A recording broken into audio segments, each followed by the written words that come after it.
If we want to find solutions to today's challenges and build bridges across divides, we need a deeper understanding of global issues.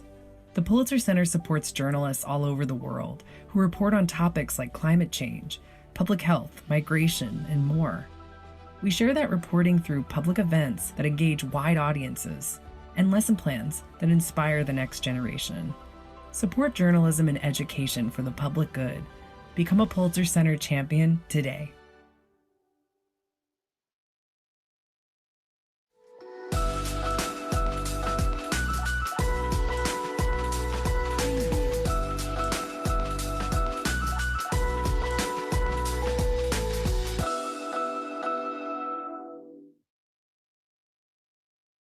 Je m'appelle Jean-Charles Guillaume.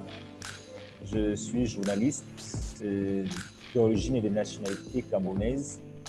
Je vis à Yaoundé, la capitale du Cameroun, et je suis boursier ou l'un des boursiers du Rainforest Journalism Fund, Pulitzer Center.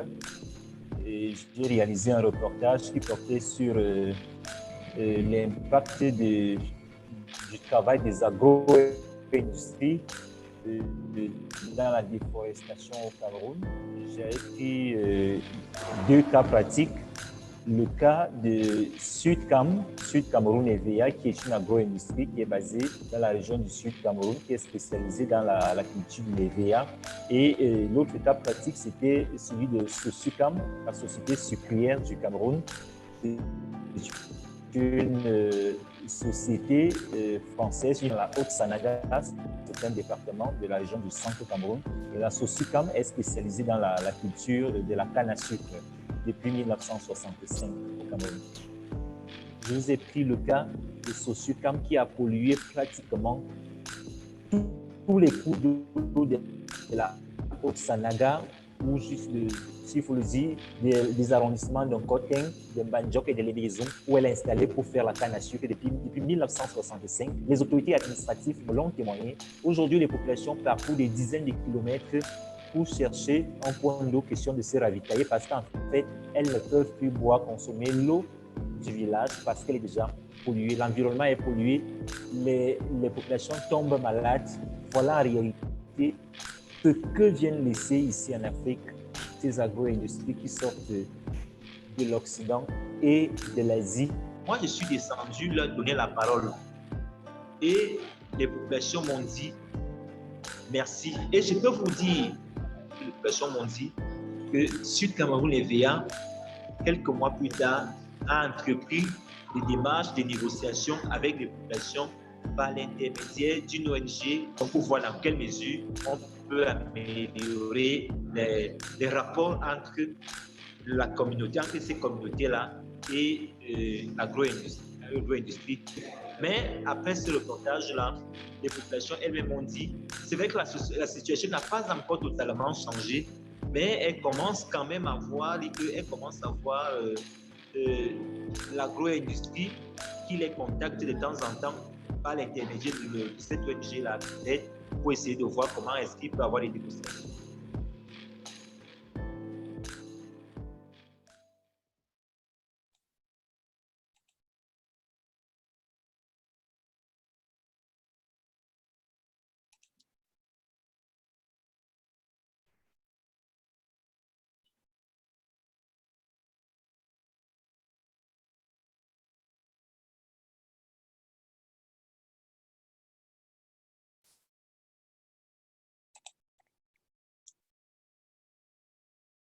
Hello, everyone. Good morning, good evening, good afternoon. Welcome to By the Numbers, using data in environmental investigations.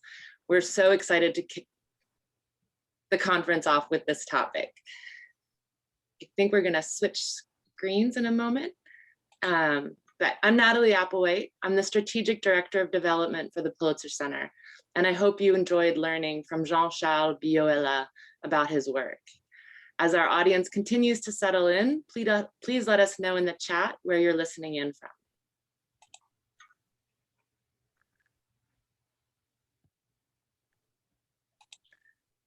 For those who just joined us and are not familiar with our work yet, The Pulitzer Center is a nonprofit journalism and education organization with the mission to raise awareness of underreported issues. We do that through direct support for journalism and through educational and public programming through events like this one. While we're based in Washington, D.C., our staff and our work are more global than ever.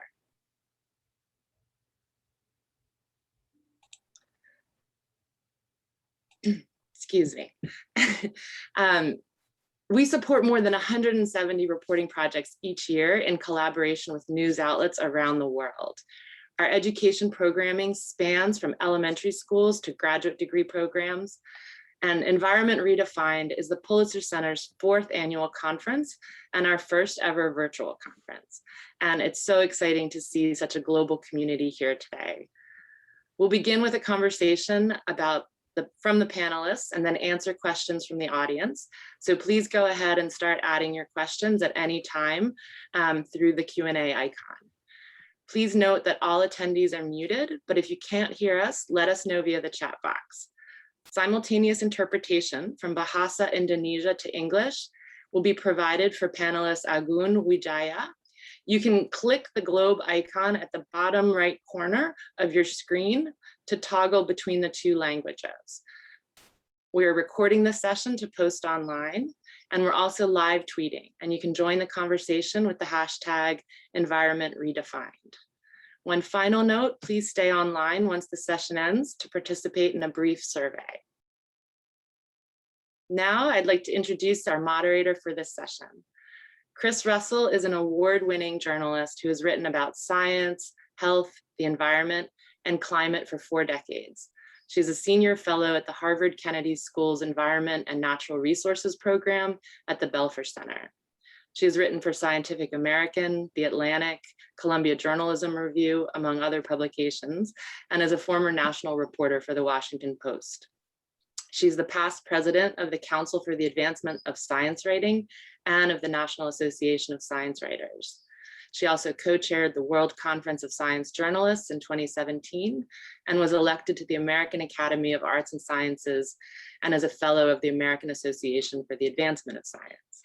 She is very active in efforts to improve science journalism and communication to the general public about controversies in science. So we couldn't think of a better person to guide us through this conversation. It's an honor to have you with us today, Chris. Please take it away. Thanks so much, Natalie, for that generous introduction. And indeed, our opening panel today will look at an important and growing trend in journalism, using innovative tools to gather, analyze, and visualize data to enhance investigative reporting from the local to the global level. Data journalism provides new opportunities for documenting the devastating environmental and human impacts of climate change and deforestation and other environmental issues, to look for accountability among individuals and institutions and examine the consequences.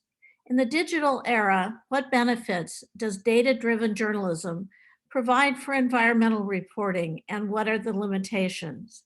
We're quite fortunate today to have 4 distinguished environmental journalists who've been supported by the Pulitzer Center to do important data journalism projects around the world, from North and South America, Indonesia to Africa.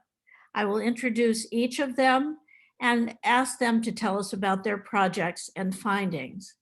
We'll be starting in the US with Abrahm Lustgarten, a prize-winning senior environmental reporter at ProPublica, who's worked on a variety of series and documentary films, from water scarcity in the American West to the 2010 Deepwater Horizon oil spill. He will talk today about his ambitious data journalism project, Refugees from the Earth, which was done for ProPublica and the New York Times Magazine. Using a complex model, his team traced the potential impact melacak dampak potensi dari on human migration in Central America, Mexico, and the United States. Abrahm, we'd love to hear more about your project. Morning. Thank you, Christine. It is an absolute pleasure to be here. So I'm really excited to be a part of this conference. So this was a project that began with a real simple question. We wanted to understand how climate change would affect where people live, the demographic distribution of the population on the planet. It grew out of a joint partnership with the New York Times Magazine and ProPublica, and was designed as an ambitious series. It would be 3 parts, one looking at international movement, and one looking at movement in the United States, and a third looking at how countries might seek to gain from migration and climate change. We quickly found there was a consensus in the research community and the scientific community that migration would grow as a result of climate change, slow onset climate change, so changes in the availability of heat, of water, in the rising temperatures, difficulty in producing food through agriculture and so forth. But there was very little actual measure of this migration. So what we had was this sort of looming scary idea of mass migration, but little idea of how to plan for it. No way to pinpoint when it might happen or where it would take place first, or other measures that would give countries, policymakers, an opportunity to plan for it and accommodate it, which is really kind of the key to a sustainable approach to dealing with this this climate transition. So one group, the World Bank, had attempted to model such climate-induced migration, but they had done it domestically, looking at a couple of sample countries. They looked at hotspots in North Africa and in South Asia and in Central America, and looked at how populations might move about within their own countries as a result of climate change. And based on that, we developed a real ambition to expand that model to see if we could come up with an enormous model that would really predict how people would move across international borders and get a sense of the scope and timing of migration around the world. And so we expanded the banks. We partnered with a couple of the scientists who developed the modeling for the bank, and we expanded their project. We added additional environmental data sources and additional layers of models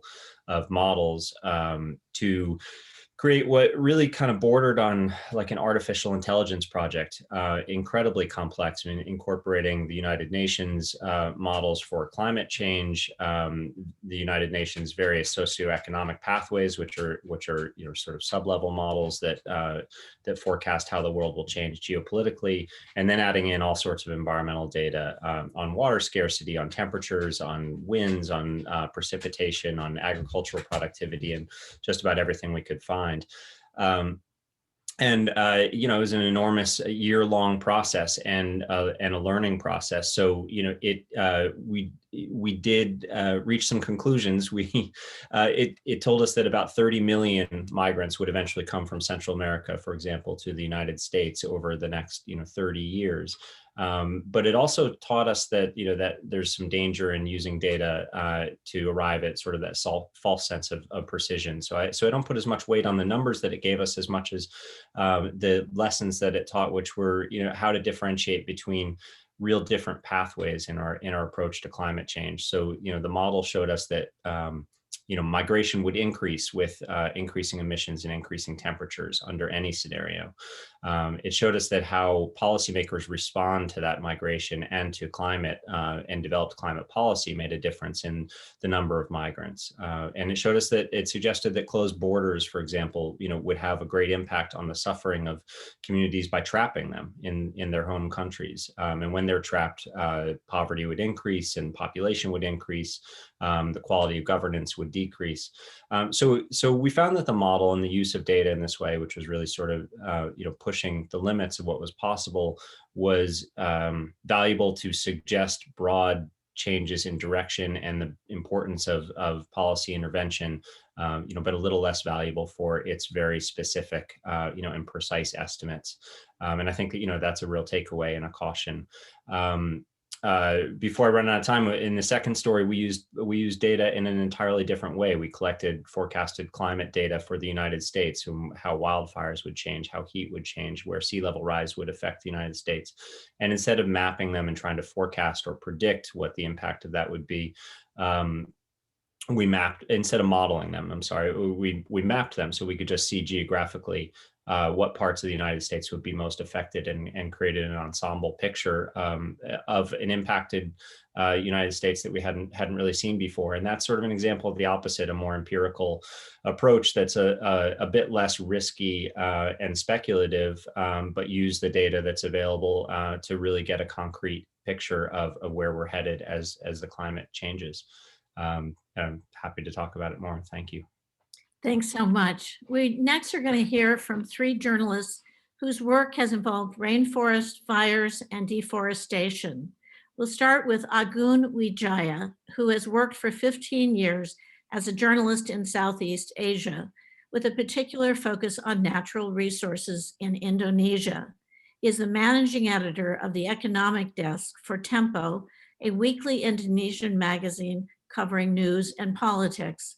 For his data journalism project, Agoeng used satellite imagery and on-site fieldwork to look at the possible causes of forest fires in Indonesia in 2019. We're very fortunate to have simultaneous translation from Indonesia into English for Agoeng's talk. Agoeng, welcome.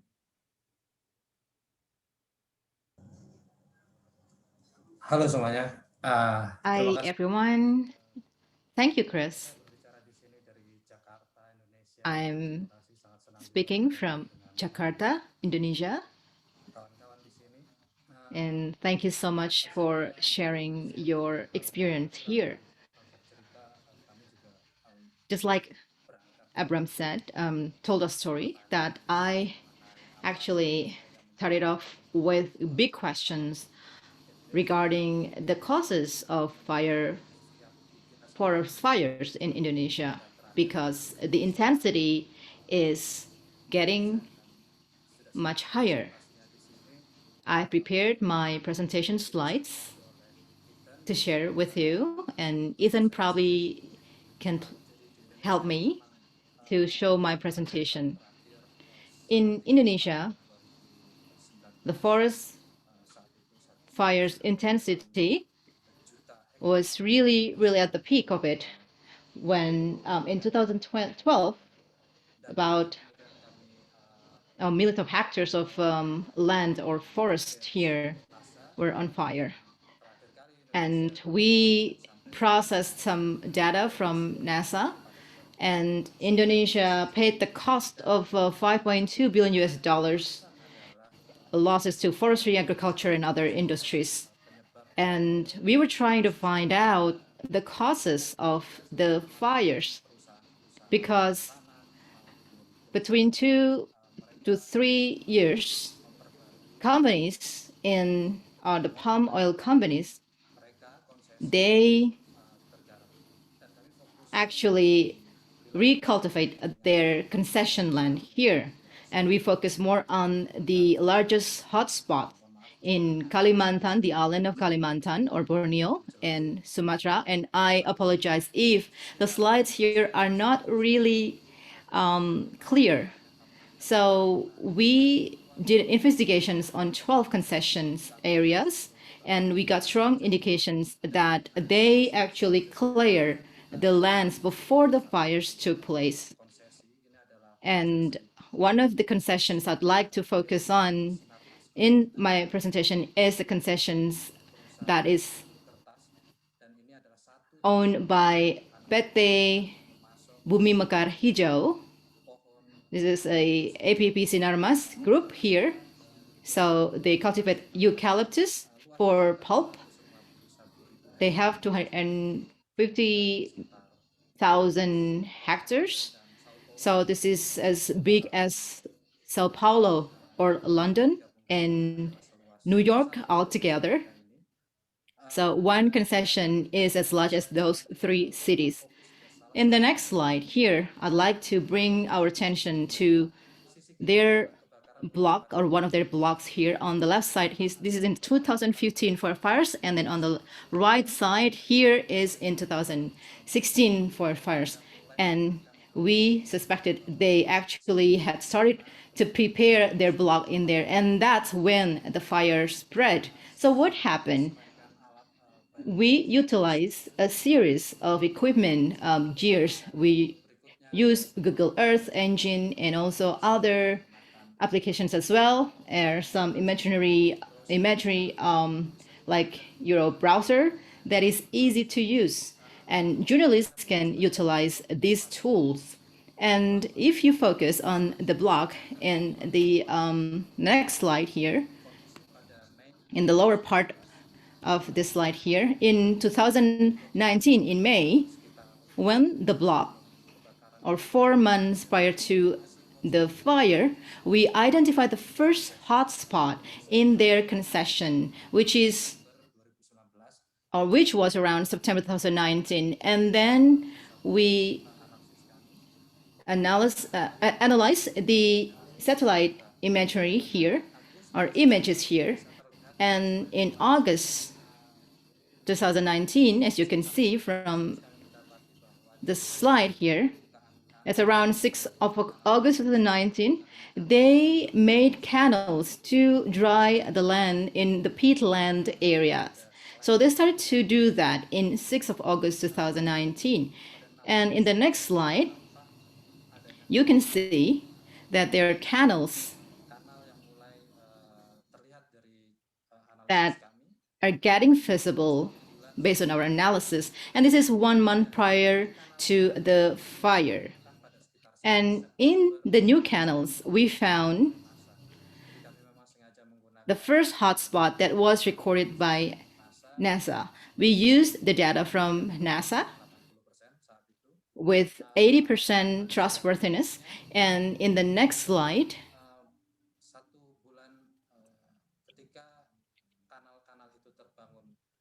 these are the new canals added in the same week as the first hotspot.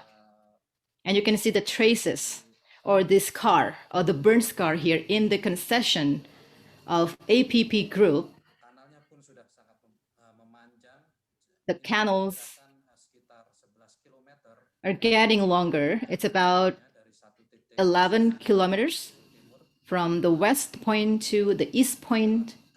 And these are the images from the weeks when the fires took place. And in the next slide, we can see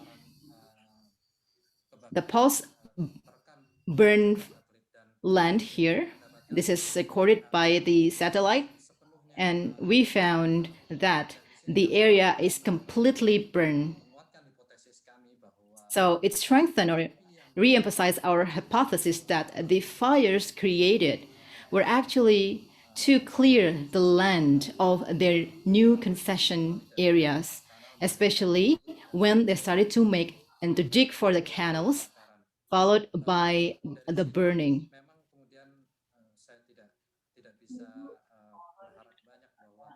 I cannot really hope a lot from the government of Indonesia to take any actions here, because for the fires since of 2019, actually, there hasn't been any criminal process or any prosecution taking place. And you can also find further information through the link to the Pulitzer Center website. And also, it will also direct you to Tempo's website. Thank you very much. And I'm looking forward to this discussion. Thank you. Thanks so much, Agoeng. Next, we have Jacopo Ottaviani, sorry about that, who's an Italian data journalist who works as chief data officer with the nonprofit group Code for Africa. From 2016 to 2019, he was an International Center for Journalists Knight Fellow. He organizes teams to produce cross-border journalism with narratives and visualizations around data. He will describe his data project, Lungs of the Earth, a journey across the rainforests of the world. Jacopo? Thanks, Christine, for introducing me, and hi, everyone. Good morning, good afternoon, and good evening. I want to thank the Pulitzer Center for inviting me here. I'm very excited to be part of the conference. Cristine introduced me as a data journalist. I'm a computer scientist and data journalist from Italy, working between Europe and Africa, and have been focusing on deforestation issues since 2016, when for the first time I went to Indonesia with the European Journalism Center, and I made a project called Lungs of the Earth. In 2016, I joined Code for Africa as an ICFJ Knight Fellow, and I started thinking and conceptualizing the Central African chapter of the Lungs of the Earth series. And in 2020, after a few years, I started working in Africa. We finally started developing the project in the Congo Basin. The project has started as a story, as a long-form multimedia interactive web documentary series made by me and Isacco Kiev, who's another Italian filmmaker. And in January 2020, just before the pandemic started changing the way we live, I managed to go to the Congo and spend about a month in the Virunga National Park, living with the rangers and exploring their activities to protect the very large park in the DRC, in the Democratic Republic of the Congo. Some may know the national park because it was featured on a Netflix documentary called Virunga. And also it was mentioned in other documentaries like This is Congo, which is another great documentary I really recommend for those who want to know more about the Congo. And we basically published the story on 3 international media outlets, including Der Spiegel in Germany, Internazionale in Italy, and El País in Spain and Latin America, with this one being published just about a week ago. And I think the main takeaway from our work was basically the direct connection between the Global Forest Watch data about deforestation in Central Africa and the local situation that was basically what we got to know when we spent time with the rangers. The Virunga National Park is famous for their mountain gorillas, and that's actually a success story of the park, because the population of the mountain gorillas restarted increasing in the last few years when it was on the edge of extinction just about 3 years ago. And things are changing thanks to the work of these amazing rangers who are risking their lives.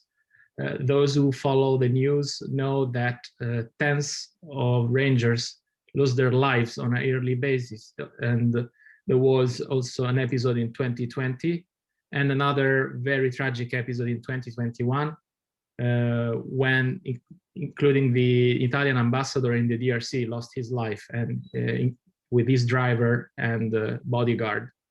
So it's a very, very complicated area. And the DRC is defined by many researchers as a geological scandal due to the incredible and extraordinary amount of minerals that are available in that region. We're talking about the region of South Kivu and North Kivu. That's Eastern DRC.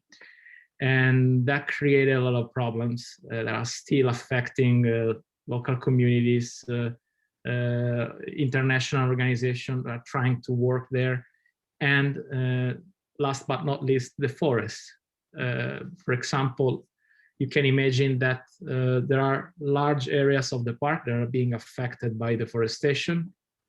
That's visible from satellites, it's visible from drones, it's visible from the data available out there. And the main drivers for this deforestation in Central Africa are multiple. The most important one is probably the lack of economic opportunities for the local population. And so that a lot of people are kind of forced to exploit the forests, cut down trees and extract charcoal just to make a living. Another problem is the demographic pressure on the park. With more than 1 million people living around the park, this is really putting the park under pressure. The population is increasing very fast. The city of Goma in North Kivu is expanding very fast.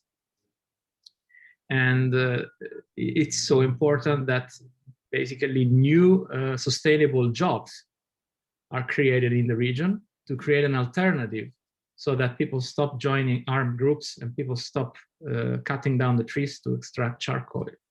These new economic opportunities can only start if you provide sustainable energy. So we had the chance to visit a Virunga National Park power plant that is hydroelectric and built with the latest standards to provide electricity to local villages so that people can start having you know, their businesses in a way that doesn't affect the forest. Another very important part of the project is actually the way it turned into data literacy project. So Lungs of the Earth turned into, thanks to the work of CFA, Code for Africa, into a training and mentorship program. And we are now working with 35 journalists from the Congo Basin area who are now using Global Forest Watch data to tell stories. And Code for Africa, including myself as a Pulitzer grantee, we are training local journalists to learn how to interpret the data, how to visualize it, how to make it accessible to communities who are not very familiar with Excel files, for example, or with complex tables. So how do we make it visual? And that's all about data journalism. That's why data journalism is important. We're doing that in multiple languages, English and French. We're working with 30+ journalists from the Cameroon, the Congo, Democratic Republic of the Congo, also Uganda, Rwanda, and Burundi. And so it's not just a one-off project, but it's more like a series of stories that will be published by African media during the course of 2021, and I think also in 2022. So I invite everyone to follow us on Twitter to see new stories. And I want to thank again the Pulitzer Center, because from like a grant that was given to produce a web documentary, we're now seeing a larger program, which is building capacities of African journalists to use data about deforestation. I'm happy to chat more about the project itself. I'm seeing that some links are being shared on the chat. And before the conference, I tweeted out the links to the web documentaries. So you can find them on my Twitter. I think the most visually interesting publication was the one by El País in Spain. So it's in Spanish. And in that story, you can see drone videos combined with data visualizations, combined with text, combined with traditional journalism, so interviews, photos. We try to make something innovative and visually strong. And we wanted to humanize the data from institutions like the World Resource Institute and Global Forest Watch, but also FAO Forestry. We use that as a data source. And also there is this kind of very impactful insight we reported on our story, which says that if things don't change in a dramatic way, in 2100, so in just 79 years, the forest in the Congo Basin will be completely destroyed. This is according to the University of Maryland. They published a scientific paper about that. So the problem is very real, it's systemic, and it's very important to have journalists and institutions like and organizations like Code for Africa or the Pulitzer Center investing time and resources to report on these problems. Thank you so much, Jacopo. Finally, we have Leticia Klein, a reporter focusing on environmental and scientific issues for Ambiental media in Brazil. She's written for outlets such as National Geographic and Manga Bay. She writes a blog and edits a Brazilian newsletter aimed at solutions to the climate crisis. She will talk today about her multimedia data journalism project, All the Flames in the Forest, and the complex reality of fires in the Amazon. Leticia? Hi, Chris. Thank you so much for having me here. I'm really excited about it. So in our project, All the Flames of the Forest, we explain the complex reality of fires in the Amazon region, showing the different causes and effects for each type of fire, and also revealing the intrinsic relation between agricultural deforestation and hotspots in the Amazon in the last 2 years, which is from July 2018 to July 2020. First, a little context. We live in a political moment in Brazil right now where the government is a source of science denial. Therefore, we have that data journalism and science-based journalism is fundamental to countering false narratives. And the false narrative here is that traditional communities who live in the Amazon are responsible for burning the forest. What really happens is that small farmers, indigenous people, and riverside communities use fire in their subsistence agriculture. We don't deny that there is a problem there because fires may escape into the forest, especially due to climate change. However, we discovered that the government narrative that tries to blame these people for burning the forest is false. We did that by overlaying deforestation data from the Spatial Research National Institute and also hotspots from the same institute. And we analyzed this data in the municipality level, and we imported this data from the Environmental Rural Registry here in Brazil. And we analyzed it also the size of the properties. I have some slides that I want to show you. So Ethan, if you could please show the pictures. We see that the hotspots happened in the same deforestation spots. In the first image here, we have the deforestation spots for the first period of analysis. In the next image, we have the hotspots in the same period. When we overlay these data, we see in the next image that they happened in the same places basically. And this pattern repeated itself in the subsequent year, so from July 2019 to July 2020. This happens as part of a cycle of illegal logging, forest clearance, and land grabs that lead inevitably to forest fires because they have to burn the timber that is on the ground in order to open spaces for other uses, especially for agribusiness. So we see also in the next picture that the leading cities in deforestation also had the highest burning rate for the same period. So there is another picture following this. Yes, so we see here that the four main leading in deforestation have the highest burning rates for the same period that we analyzed in the Amazon region. And what we found out, as we can see in the last image, is that 72% of the hotspots in these four cities happened in large or medium rural properties. So our conclusion is that traditional communities, yes, they use fire in their subsistence agriculture, and this may escape into the forest, but they are not the main responsible for burning the forest.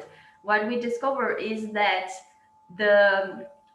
what is largely making fires escape into the forest is the deforestation caused by medium and large farmers. This type of work had already been done by scientists. So this data crossing was already discovered by scientists, but it hadn't been done in a journalistic level. So this is the first journalistic project to show visually that the deforestation is and the deforestation and the forest the forest fires in the Amazon are intrinsically related, because the fire is a part of the deforestation process. I have left my email and also my editor's email in the last slide if you would like to talk to us about the project. And I thank you very much for your attention. Thanks so much, Leticia. Just briefly, can you talk about the public reaction? Your project came out and got a lot of media attention in the main outlets in Brazil. What happened? Yes, so actually there was the perfect timing. Our project made the headlines in Brazil the day after President Bolsonaro's speech at the United Nations, in which he said that the fires in the Amazon are caused by indigenous and riverside communities. So our story was covered by the main outlets in Brazil, including Folha de São Paulo, which is the biggest newspaper here, Globo TV, which is the biggest TV network, and also other national and international outlets such as Manga Bay and National Geographic. And what was really powerful is that we were able to show with data, with evidence, that the government speech is false. So we were able to show just the day after that this narrative is false. And to be able to do that, to reveal the truth using science and data is one of the things that makes us really proud about this project. Thanks so much. And one of the things is, how do you bring, and Jacopo, you talked about this a little bit, how do you bring data journalism to life? We've all looked at charts and had our eyes glaze over with numbers that don't make a lot of sense to the average person. So you need more than data to tell compelling journalism stories and pair the data findings with on-the-ground reporting and human stories. Could you talk a little bit about how you brought these stories to life? Yeah, with pleasure, Christine. First of all, I think data by itself is not enough. Data needs to be combined with human stories to create an empathy between the story and the audience, between the journalist who uses the data as one of the sources and the audience, and the people and the readers and the beneficiaries from the work we do. Only by creating an empathy, we let people fully understand the magnitude of the issues we are talking about. And to do so, there are multiple methods and measures that can be deployed. First of all, I think we need to make the data visual. So take a table, take an Excel file and make it understandable. We need to make sure we know the audience we are talking to and we are targeting. We need to make sure that we estimate their data literacy level to tailor a data visualization in a way that works with a specific audience. And in case the audience we want to target doesn't have the knowledge and the skills to understand the data visualizations, we can also build their capacities. It takes time, but it's definitely needed. And not just in the global south, it's also very needed in the global north, in places like Europe, for example, or probably also the US. Of course, if we combine data visualizations with videos and with human testimonies, human stories, the empathy will be finally enabled in the story and triggered, and people will be more engaged. So they will spend more time on the story, thinking about it, sharing it with their friends, talking about it. And that's how we feed the global debate around deforestation, for example. Yeah. So Abrahm, how about yourself? How did you show how climate migration was going to impact these countries and bring a human face to your story? Sorry, it was muted. Yeah, I would echo what Jacopo said. It's I think that the data can serve to give human stories and anecdotes scale. And in my reporting, it was a 2-year project between conception and some of that early field reporting and sort of your typical, getting on the phone and talking to experts and traveling and the actual development of these models. So a lot of the in-person and field reporting had already happened. And by the time that I had results from the data or could have a window into the data, so it was a real, as far as the reporting process, it was a real sort of iterative process. So the data helped me understand a lot better, what I was hearing from individuals, as I reported in Guatemala and El Salvador and in Mexico. And then those lessons, again, from the field, helped me understand and interpret the data as well. In our case, the output from this modeling project that we created was so multi-layered and so complex that that its results were not something that we could simply, publish or map or make available in its raw form. And so we had to really carefully choose what slice of it to try to represent. And we did that. We produced some maps that show the intense urbanization that results from migration out of rural communities in the Central American countries, and the intense northward pressure towards the U.S. border, of those migratory moves. And basically, I talked to my opening remarks about the differences between scenarios that the modeling let us see. And so what we did is produce maps that showed different scenarios, but not so much migratory movement, but intense differences in urbanization and displacement of people from rural communities, depending on how much emissions are emitted into the global atmosphere and how open or closed borders are.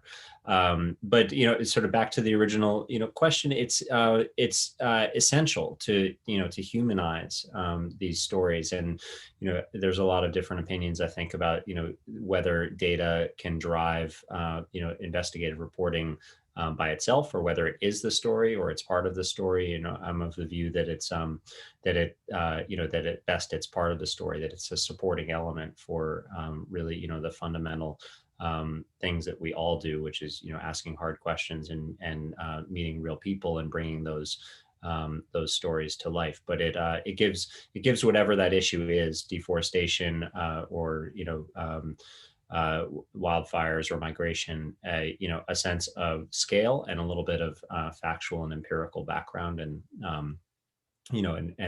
broadens the anecdote to be something larger and more meaningful. Yeah, thank you. We have a question from the audience about how do you turn this data into actions, make something happen? And to some degree that talks about the role of journalism itself. Agoeng, what happened in the case of your work where you cast suspicion on certain palm oil companies? Were they held accountable? Were there actions that followed your reporting and journalism?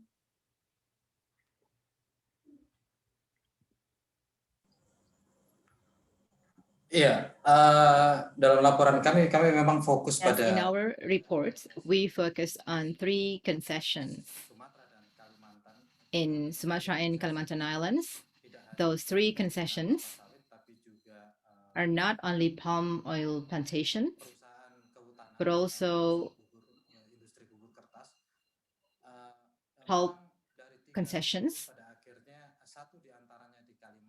One of those concessions in Kalimantan Island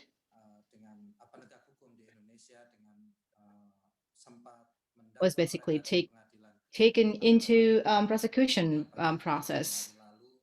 But the sad news last January is that one of those companies was released by the court, although there is still an ongoing civil allegation for the same company. However, this is some sort of like action that we need to take. And to respond to previous questions, I echo Jacopo's and Abraham's statements that we need to humanize the data. In the cases in Indonesia here, for our coverage here, we focus on the firefighters, and the stories of setting fires in the forest is not a new story, and it's devastating. And for years, we've heard about the stories, and we've seen these signs as regular routine. It's just like any given day when people set fire in the forest. So what we've been doing is a proof for us what we believe, that the licenses for palm oil plantation companies or palm oil companies here is actually or has some problems or some issues in there. I feel that it is really challenging to publish environmental issues or environmental journalism here, because it's always politically related to, for example, general elections and so forth and so forth. And what we've done is always considered that we discredit the governments. So what we focus is to target the companies. We also contacted the RSPO here, because one of those companies is IOE Group. This is a Malaysian company and the largest CPO producer, the largest exporter in the world, and actually has large concession in Indonesia. So we feel that we are at war with the government here with the data, because what is presented, what is exhibited in the court or in any hearing is vague. So it is easy for the companies to be released or to be not held account for their actions. So we can see that their companies have huge impact here, and the data is bigger than what the government has. So it is indeed frustrating. So what we're trying to do is to basically produce some journalism, journalistic and environmental journalism here, to basically start the good movement here. That's all, Chris. Thank you. Yes, thank you. Obviously, in each of your cases, the data journalism project takes place within a political climate, and that affects the reaction to it. I'm wondering why we don't see more data investigations happening and what can be done to increase them. Obviously, they're very challenging. And I'm wondering, Abrahm, what you see as the picture for data journalism and whether it's growing in use and playing a bigger role in journalism today. Yeah, I mean, I think that it's growing in use. We have more data at our, available to us than ever before. And I think with that growing availability, we're seeing more, reporting based on it. It's enormously challenging. I mean, it demands skills with working with the data. It demands a familiarity with data to be able to sort of conceive of what might be out there and exist to go and collect and conceive of how that might be used journalistically. In my case, I don't have a lot of those skills. So, I rely on partners and, colleagues at ProPublica and at the New York Times, who can also crunch some of those numbers and help visualize them in ways that are meaningful. And so I think, to answer your question, I mean, some of those having robust teams and diverse skills in a newsroom team helps make this possible. It's rarely, at least in my experience, in watching some of my colleagues work with their data projects as well. It's not usually a one person or a 3-person project. It's a larger project, and so that not only means that you need the staff, but you need the time and you need the resources. And so we're obviously all operating in a world where journalism is underfunded and squeezed financially, where we're under extraordinary, time pressure, to try to get stories out quickly and be responsive to the news cycle. And I think in-depth data projects, just like in-depth investigative projects, sort of run counter to all of those trends. Time is money, and it often takes many, many months, if not, more than a year, to produce the kind of projects that we're all talking about here today. On top of the sophistication, that's needed to understand what's available. But I do think it's growing. I think we've seen really, really substantial projects. We're talking about them today, and we've seen a bunch over the last couple of years that are data driven. And we're in an era where, especially when it comes to environmental issues, with improved mapping and satellite imagery and remote sensing, where there is just more and more and more material available to work with, and that's just going to continue to open up new opportunities. So I think this is going to be what drives really good empirical, fact-driven reporting for a long time into the future. Yeah, Leticia, what was the biggest challenge in undertaking your project and putting together a team with all of these various expertise?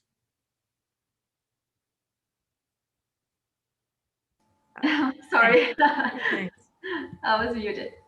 So my biggest challenge as a beginning reporter in this field of data visualization and data journalism was to understand the whole picture of fires in the Amazon, because it is a really complex scenario and it's not correctly portrayed by the media most of the time. There's always something left off, and I wasn't familiar with the topic, so it was really interesting to be able to get to know all this complex reality. And another challenge was to find how to seal this information into one coherent narrative. And concerning data, our biggest challenge was to redo the analysis based on new information, because along with as the process of collecting data went on, we always found new information. So we had to rebuild the maps and redesign the maps based on this new information. And this was a challenge for Laura, which was our web developer and our data journalist, data professional. And she was great in doing these maps. So these two were challenges that we could overcome. Right. Jacopo, you really saw this as an opportunity to expand and train journalists, particularly in a region, to take a localized look. How hard is it to expand data journalism, particularly where the resources may be thin and people don't have the time or money to be doing extensive big projects like Abrahm did on climate migration? Thanks so much, Christine, for this question, which I think is really important. It's also an opportunity for me to mention the amazing partners that are doing an amazing work on a grassroots level in Central Africa and in East Africa as well. For example, InfoCongo. I know InfoCongo is also one of the Rainforest Investigative Fund grantees. So I can tell you that organizations like InfoCongo, but also Oxpackers in South Africa, which is an investigative journalism unit in the Kruger National Park, and also InfoNile in East Africa. All these organizations are doing an amazing work in engaging with local journalists, create a relationship with them, create a trust relationship with them, and a long-lasting relationship with them. So I mean, it's super important not to do hit and run workshops with journalists, because those are pointless, they don't work. We need to create mentorship programs where you have a long-lasting relationship between, you know, a technologist or a data scientist or a data visualization expert and journalists, regardless where they are from. Okay, if we work in Central Africa, we have additional challenges. For example, connectivity. We're working with journalists who live in the forest, and most of the times they have the internet, but sometimes they don't. So we need to think of asynchronous ways of sharing knowledge with them, using tools like WhatsApp, for example, for asynchronous training. This is the type of challenges we're facing at Code for Africa with our partners that I've just mentioned. It works if you do it that way. If you take a workshop and you transform it into a long-lasting relationship, it will eventually work. Well, these have been great stories of very different projects.